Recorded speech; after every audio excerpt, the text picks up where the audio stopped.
Pagi, selamat berjumpa kembali pada pertemuan 10 mata kuliah Sistem Informasi.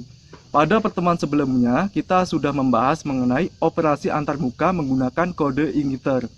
Sedangkan pada pertemuan kali ini kita akan mengulas lebih jauh kode igniter yang akan kita gunakan untuk mengembangkan sistem informasi. Seperti apa ulasannya? Mari kita simak video pembelajaran berikut ini. PHP memiliki banyak framework. Salah satunya adalah kode igniter. Sebelum kita bahas kode igniter, kita bahas dulu apa itu framework. Framework dalam bahasa Indonesia artinya kerangka kerja. Kerangka kerja untuk membuat sesuatu semisal web ataupun sistem informasi. Dengan menggunakan framework, pembuatan web ataupun sistem informasi akan lebih cepat dibandingkan dengan menggunakan PHP natif. Karena kita tidak perlu membuat semuanya dari nol.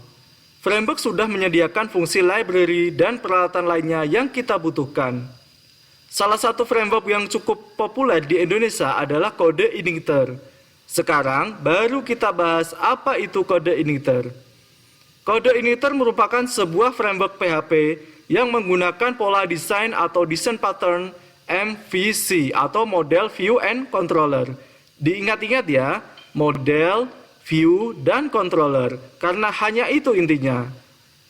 Kelebihan kode igniter, yang pertama, performanya cepat, karena merupakan framework yang paling cepat dibandingkan framework lainnya, karena tidak menggunakan template engine dan ORM yang dapat memperlambat proses. Yang kedua, konfigurasinya minim atau nearly zero configuration. Tentu saja untuk menyesuaikan dengan database dan kekeluasaan routing, tetap diizinkan melakukan konfigurasi dengan merubah beberapa file konfigurasi seperti database.php ataupun autoload.php. Namun, untuk menggunakan kode igniter dengan setting standar, Anda hanya perlu mengubah sedikit saja pada file di folder config.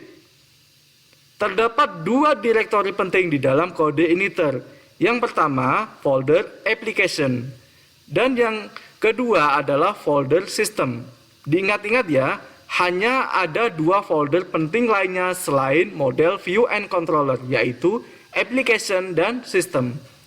Selain itu, juga terdapat direktori user guide dan beberapa file keterangan lebih lanjut bisa Anda baca pada user guide tersebut. Nah, sekarang kita bahas apa isi dari folder application. Folder application berisi semua kode aplikasi. Di dalam direktori inilah kita akan menulis semua kode aplikasi kita, sesuai dengan kebutuhan sistem informasi yang ingin kita kembangkan. Yang kedua, folder system. Folder ini berisi kode-kode inti dari kode igniter.